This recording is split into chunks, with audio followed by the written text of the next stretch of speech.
마음은 뭔가 너무 오랫동안 뭐가 안 되는데 붙잡고 있는 느낌? 그때부터 모든 일이 시작됐습니다. 원장님이 나를 진짜 강하게 키운다.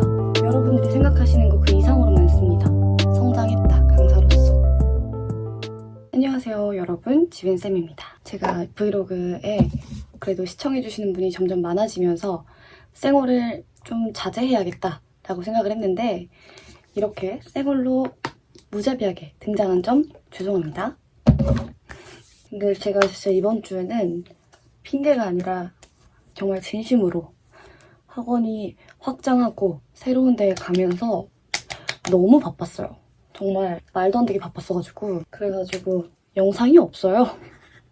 그래서 그 김에 댓글에서 한번 구독자분이 요청해 주셨던 강사를 어쩌다가 하게 됐고 강사를 어떻게 하다가 이렇게 계속 하고 있는지 그런 거에 대해서 궁금해하셨던 그냥 얘기하면서 나갈 준비를 해보려고 합니다. 사실 오늘도 일요일이고 출근을 해야 되거든요.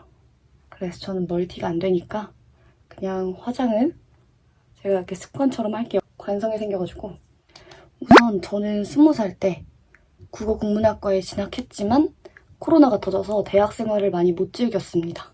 정말 집에서 고등학교 때랑 똑같이 인강만 듣고 있으니까 그게 저는 너무 무료했던 거예요. 내가 이러려고 고3 때까지 그렇게 열심히 공부했나? 그런 생각이 들면서 저는 내가 진짜 하고 싶은 거를 찾아 떠나야겠다 하고 20살 때 무작정 용감하게 아나운서 아카데미를 제 발로 찾아갑니다. 아나운서 아카데미에 20살이 찾아온 거는 제가 되게 흔치 않았다고 해요. 흔치 않은 일이었고 그래서 거기 선생님들도 얘 뭐지? 엄마도 데리고 가지 않고 혼자 갔거든요. 정말 혼자 서울에 가가지고 거기서 상담을 받고 온 거예요. 같이 다니는 언니 오빠들이 20대 중후반이었어요. 한 25, 뭐 많으면 30대도 있었고 근데 그 사이에서 20살짜리 삐약이가 언니 오빠들을 따라서 열심히 해보겠다고 저는 안산에서 그 신사까지 꽤 걸렸거든요. 그것도 1시간 반 정도는 계속 왔다 갔다를 해야 되는데 거의 매일 갔어요. 진짜 기본반 다닐 때부터 학원 로비에 앉아서 언니 오빠들이 연습하고 이제 그렇게 하는 공간이 있었는데 보통 좀 이렇게 잘 하시는 분들이 앉아서 연습을 하세요. 스터디도 하시고. 근데 거기에 앉아가지고 아무것도 모르는 20살짜리 꼬맹이가 막 맨날 가가지고 연습하고 진짜 못했거든요. 거기 선생님들, 교수님들도 되게 예쁘게 봐주셨어요. 이제 언니 오빠들이 하는 스터디에 껴주기도 하고 그리고 선생님들도 오며 가며 지나가시다가도 한 번씩 더 봐주시고 그냥 할 수 있는 자리는 막 껴가지고 다 했던 것 같아요. 할 수 있는 것들은. 그리고 그렇게 하다 보니까 학원에서 데스크 알바 자리가 필요했는데 그 자리를 보통 학생들이 하거든요. 아카데미 다니는 수강생들이. 근데 그 수강생 중에서 저한테 연락을 해주신 거죠. 한 1년 가까이 아나운서 아카데미 데스크에서 알바를 하게 됩니다. 그런데 제가 지금 이렇게 간단히 말했지만 그 시간이 2년 반? 꽤 길거든요. 근데 그 긴 시간 동안에 결과를 내진 못했어요. 왜냐면 제가 한 1년은 진짜 불타서 막 열심히 했는데 20살 때 시작했으니까 20살, 21살 하고 중반?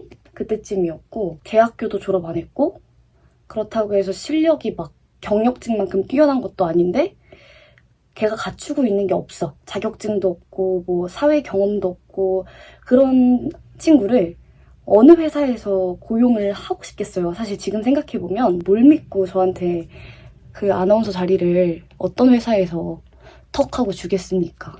근데 이제 그런 기간이 길어지는 거죠. 제가 생각하는 것보다 2년 하고 막 3년 차가 되어가려고 할 때쯤 그래도 나이는 22살인데 뭔가 너무 오랫동안 뭐가 안 되는데 붙잡고 있는 느낌이 들었어요. 1년 정도 하고 나니까 코로나가 풀리기 시작했어요.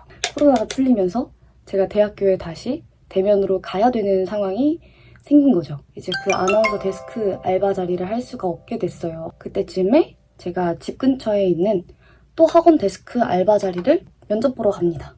정말 가벼운 마음으로 갔거든요. 근데 갔는데 거기가 국어학원이었던 거죠. 그랬는데 거기 면접을 보는 중에 원장님께서 저한테 국어 공문과인데 국어 강사는 관심이 없냐? 라고 물어보셨어요. 그때부터 모든 일이 시작됐습니다. 국어 국문학과인데 국어 강사는 관심이 없냐? 아나운서가 되고 싶었기 때문에 강사에 대해서 꿈꿔본 적이 단 한 번도 없었어요. 아나운서가 이게 맞을까라고 혼란스러웠을 때도 연기 학원을 잠깐 다닌 적은 있지만 학원 강사에 대해서는 조금도 생각해 본 적이 없었습니다. 조금도, 정말 조금도. 이제 원장님께서 국문학과면 할 수 있을 것 같다. 그리고 이제 그 질문 말고도 여러 가지 질문을 하셨는데 사실 대부분 가치관에 관련된 질문이었어요. 교육에서 가장 중요한 것, 그리고 학생을 가르칠 때 이건 절대 하면 안 된다, 혹은 뭐 이래야 한다와 같은 교육 가치관을 많이 물어보셨거든요. 그 가치관이 대표님의 가치관과 잘 맞았던 거죠. 잘 얘기가 돼서 대표님께서 저희도 고민해보고 전화를 드릴게요 라고 하셔서 네 하고 가는 길이었는데 갑자기 바로 전화가 오셔서 더 길게 고민 안 해도 될 것 같다, 같이 하자 그러셨어요. 갑자기 중학교 1학년 국어 수업을 하게 됩니다. 강사에 대해서도 모르고 수업 준비에 대해서도 모르고 제가 뭐 학원에 어디에 뭐가 있고 이런 것도 아예 모르고 심지어 알려주는 사람도 없었어요. 이건 지금 생각해보면 좀 서운한 부분입니다. 원장님. 왜냐면 원장님 제 유튜브 보시거든요. 아니, 학원 안에 볼 수 있는 책이 있는 것도 말해주시지 않았고 수업 준비를 할 때 어떤 걸 참고하면 좋다, 이렇게 계율을 짜가지고 이런 식으로 하면 된다 라는 것도 알려주시는 분이 없어서 저는 어떻게 수업 준비를 처음에 했냐면 정말 그 자습서를 다 살 수는 없잖아요. 그래서 서점에 매주 갔어요. 왜냐면 학원 안에 그 많은 자료가 있는 서재가 있는지 몰랐거든요. 그래서 매주 서점에 가서 앉아가지고 한 3시간, 4시간? 그냥 한 이틀, 3일 그냥 맨날 가가지고 거기 있는 참고서 그리고 뭐 내가 보고 수업 준비할 수 있는 자료들을 다 펼쳐놓고 공부를 하다가 나왔어요. 그렇게 해가지고 막 수업 준비를 하고 한 달쯤 됐나? 그리고 나서 안 거예요. 학원 안에 자료가 그렇게 많다는 걸. 그래서 그제서야 이런 것들을 활용하면 되는구나 라는 거를 깨달았습니다. 조금 가벼운 마음으로 시작한 거였거든. 욕심도 크게 없었고 재밌고 애들도 너무 귀엽고 그래서 시작하게 된 일이었는데 제가 재밌게 하는 거를 잘 이렇게 지켜봐 주셨어요. 대표님이 중학교 2학년도 한번 수업을 해보죠, 이렇게 해서 조금 학년이 올라가고 그러다가 중학교 2학년 논술 수업도 한번 해보죠. 그래서 중학교 2학년 논술 수업도 해보고 그리고 그러다가 중학교 3학년까지 해보고 그러다가 중학교 2학년 내신, 뭐 중학교 3학년 내신 이렇게 해서 3학년까지 이렇게 쭉 내신, 그러니까 중학교를 한 바퀴 쭉 돌고 그리고 나서 이제 예비 고1 수업도 해보죠. 그렇게 한 다음에 고1 그리고 나서 뭐 고1 모의고사 그 다음에 고2 이렇게 차근차근 그 수업하는 학년이랑 수업하는 시수 이런 게 늘어났어요. 편하게 지낼 틈을 안 주시는 거예요. 계속 낯선 수업, 저에게 어려운 수업을 주신다고 느꼈기 때문에 처음 논술 수업을 맡게 됐을 때는 잠깐만, 논술 수업은 어떻게 해야 되지? 그것도 모르잖아요, 저는. 그러니까 논술 수업에 관련된 책을 또 구매했어요. 내신을 맡게 되면 클리닉을 하라고 원장님이 말씀을 하신 적이 없어요. 근데 제가 맡은 애들 성적을 내야 하잖아요. 그게 제 책임인 거고 제 의무인 거고 그러다 보니까 그러니까 오전에는 대학교를 가고 다시 안산 넘어와서 저녁에 수업하고 주말에 수업하고 그래서 월, 화, 수, 목에 수업을 몰아놓고 그것도 오전에 9시부터 한 3시까지 몰아놓고 3시에 안산에 넘어와가지고 집 딱 도착해서 저녁 먹고 7시에 출근해서 저녁 10시까지 수업하고 다시 그 다음날 학교 가고 그 패턴이었단 말이에요. 근데 그 와중에 저녁 먹는 걸 포기하고 학원에 가가지고 애들 막 1대1로 클리닉 봐주고 제가 그러고 있더라고요. 심지어 그때가 파트타임 강사여가지고 수업 시간 외에 수당이 따로 없었어요. 저도 모르게 제가 막 그렇게 움직이고 있더라고요. 그냥 애들을 위하는 그 마음 하나가 그렇게 막 움직이게 만들더라고요. 또 어느 정도까지였냐면 애들이 어휘 테스트를 매주 봐요, 저희 학원은. 애들이 좀 집에서 외워오고 통과를 하고 그래야 아이들한테 진짜 도움이 되는 건데 애들이 너무 안 외워와가지고 막 다 거의 다 틀리고 막 이러는 게 아이 너 어떻게 하면 이걸 외우게 하지? 이게 너무 과제였던 거죠, 저한테도. 이거 어떻게 하면 외우게 하지? 막 이런 것들이. 뽑기 기계를 만들었습니다. 뽑기 기계를 살 돈은 없고 검색해보니까 비싸더라고요. 그래서 그 뽑기 볼만 사가지고 뽑기 기계를 집에서 막 만들었어요. 그 다음에 애들한테 어휘 통과하면 이거 뽑게 해줄 거라고, 뽑기 기계. 그래서 이거 뽑으면 막 상품 있고, 그래서 매주 막 다이소 가서 상품 사고 그 막 볼 안에다가 쪽지에다가 상품 이렇게 이름 적어가지고 그 뽑기 기계도 매주 만들고. 근데 지금 제가 말씀드린 이 모든 과정이 3년 정도의 시간이거든요. 근데 진짜 야물딱지게 아주 알차게 빠르게 지나가서 빈틈없이 흘러갔어요. 힘들었죠, 당연히. 뭐가 쉬웠던 건 없으니까. 근데 그게 불만이었던 적은 없어요. 애들을 위해서 더 일하겠다고 선택한 것도 나고, 그러니까 일하는 만큼 애들도 나를 인정해주고 학원에서도 인정을 받고 점점 더 제가 할 일들이 많아진다는 것에 감사했고 신기하고 재밌었어요. 강사를 해야겠다라고 오랫동안 막 고민하고 결정하고 준비하고 이렇기보다는 그냥 매 순간 최대한 내가 할 수 있는 것들을 준비해보려고 노력하고 자기주도 학습 그 지도사 자격증도 따고 또 그런 관련된 책들도 많이 읽고 아이들에게만큼은 사랑이 정말 많은 것 같아요. 너무 예뻐요, 아이들이. 사실 그 마음이 없으면 하기 힘든 일이잖아요, 이 일 자체가.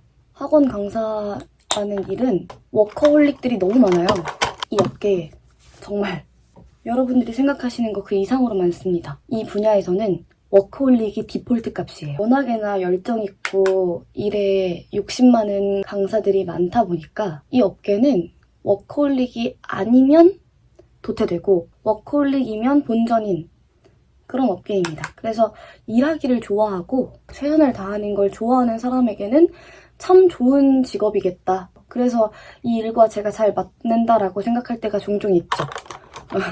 열심히 사는 거를 좋아하는 사람들한테 좋은 직업이라고 생각합니다. 저는 퍼스널 브랜딩을 시작한 게 저는 워낙이나 관종이기도 하고 그리고 카메라 앞에 있는 거를 꽤나 즐기는 사람인 것 같아요. 강의실에만 있는 게 조금 답답하게 느껴지는 거예요. 올린다고 내가 보겠어? 그런 생각으로 그냥 마음 편하게 저의 놀이 공간이었는데 근데 이제 그러다가도 기회가 찾아왔죠.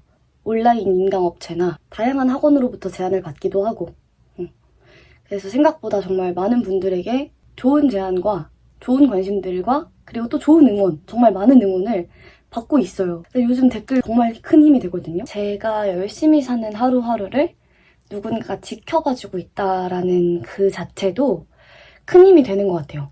그러니까 내가 이렇게 열심히 하는 걸 누가 알아줘 라는 마음이 속상할 때가 있잖아요. 근데 내가 열심히 하는 걸 알아봐주고 지켜봐주는 사람들이 있어 라는 것 자체가 되게 큰 힘이고 학생들도 되게 많이 보거든요, 제 유튜브를.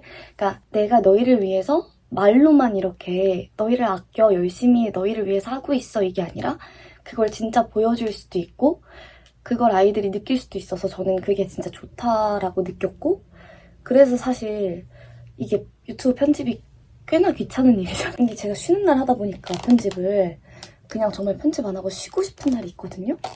그치만 그럼에도 불구하고 저에게 여러분들의 댓글과 그리고 여러분들의 그 관심이 큰 힘이 되기 때문에 꾸준하게 계속 해보고 있습니다. 혹시 압니까? 제가 진짜 만명이 될 수 있을지도 모르잖아요. 학원 강사의 장단점, 학원 강사의 장점? 말하려니까 생각이 안 나. 우선 일을 하면서 웃을 일이 많습니다. 일하는 시간 동안에 진짜 많이 이렇게 웃는 것 같아요. 아이들과 함께하는 직업 자체가 그 순수함과 함께 시간을 오래 보낼 수 있다는 거? 그래서 저는 그게 되게 큰 장점이라고 생각하고 단점을 말씀드려야 되는데 저 옷을 갈아입고 나가야 되거든요. 시간이. 단점은요.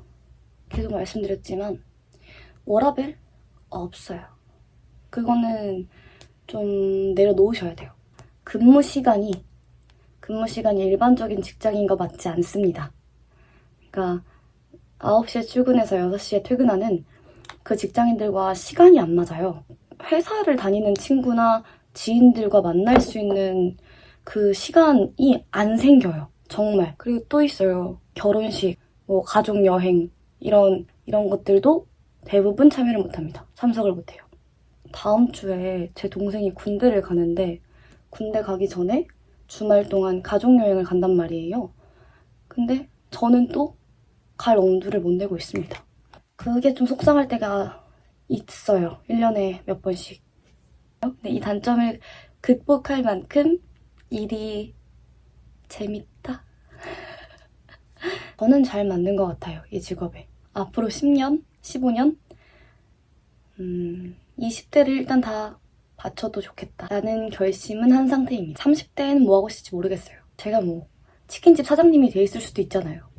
카페 사장님이 돼 있을 수도 있고 독립서점 책방 주인이 돼 있을 수도 있잖아요. 그래서 10년 뒤는 뭐 하고 있을지 모르겠어요. 근데 아무튼 저는 이렇게 강사 일을 시작하게 됐고 지금도 출근해 보겠습니다.